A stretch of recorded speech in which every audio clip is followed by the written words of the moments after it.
การพระเทระมูเทลา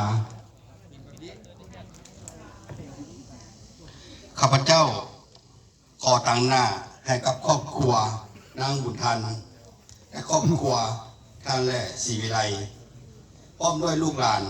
และญาติพี่น้องขอแสดงความเคารพและนับถือมายังองค์การเลือกตั้งและญาติพี่น้องที่ได้มาร่วมทรงสการในมื้อนี้ของแม่ตู้บุญมีซึ่งลิ้นคือแม่ตู้น้อย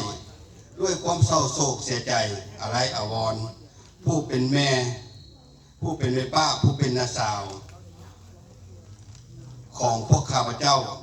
ได้จากไปบ่มีวันหวนคืนมาอีกแล้วผ่านประวัติย่อของเพิ่นแม่ตู้บุญมีก็คือแม่ตู้น้อยเกิดในเมื่อวันที่5 เดือน 10 ปี1983บ้านเกิดบ้านสะฟื้อเมืองทรคมแข่งเวียงจันทน์เป็นลูกของพ่อตู้บุญมาแม่ตู้ขะมาคณามีไอ้น้องร่วมกัน7 คนหญิง2 คนเพิ่นเป็นลูกผู้ที่3ผ่านการเคลื่อนไหวของเพิ่นในปี1946ได้เข้าโรงเรียนประถมสมบูรณ์บ้านสะฟื้ออยู่ชั้นป .3 และบ่ได้เรียนต่อจึงได้ออกมาเฮ็ดเวียกซอยครอบครัวพ่อแม่จนมาฮอดในปี1960ได้สร้างครอบครัวกับพ่อตู้สุกันวิไลสารมีลูกพร้อมกันทั้งหมด6 คนหญิง4 คนจนมาฮอดในปี1980ได้ยกย้ายมาอยู่บ้านโพในคำเมืองเศรษฐนีแข่งนครหลวงเวียงจันทน์ได้สร้างเศรษฐกิจครอบครัวพอเพียงกุ้มอยู่กุ้มกินด้วยความมุ่งมั่น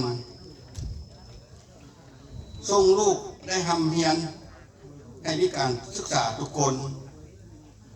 เพิ่นเป็นคนที่มีจิตใจดีต่อครอบครัวและลูกหลานและญาติพี่น้อง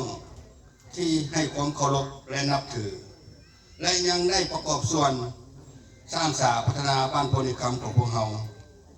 มาฮอดในปี2025อิงใส่อายุไขสุขภาพอ่อนเพลียบ่สบายทางครอบครัวลูกหลานก็ได้บึงแงงปิ้นปัวแต่อาการก็บ่ดีขึ้นอาการก็สุดลงจนมาฮอดในวันที่16 เดือน 1 ปี2026ในเวลา 13:30 เพิ่นก็ได้สิ้นลมหายใจได้จากครอบครัวและลูกหลานและญาติพี่น้องเพิ่นมิตรสหายบ่มีวันหวนคืนมาอีกแล้วเหลือไว้แต่คุณงามความดีที่เพิ่นได้สร้างไว้กับครอบครัวและลูกหลานและญาติพี่น้องเพื่อนมิตรสหายหากอดีตเบื้องหลังที่ผ่านมาหากผู้เกี่ยวได้กระทำสิ่งใดลงไปต่อครอบครัวและลูกหลานบ่ว่าการบ่จานินทาก้าวขวัญต่อหน้าหรือรับหลังหรือเจตนาหรือบ่เจตนาขอให้เจตนา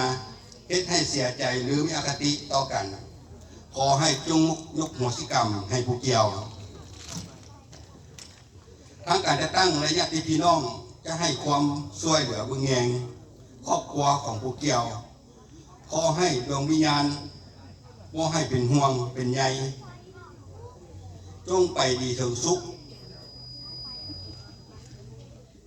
อิงใส่การจากไปในครั้งนี้อิงใส่สุขภาพร่างกายอ่อนเพลียพาให้หัวใจล้มเหลวรวมอายุทั้งหมดได้88 ปี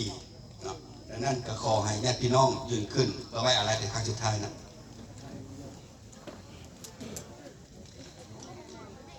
จงทรง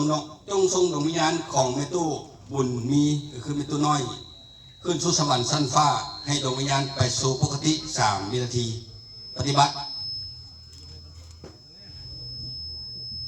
พักผ่อนอันนี้ก็สิมอบไปทางศาสนาเลยนะ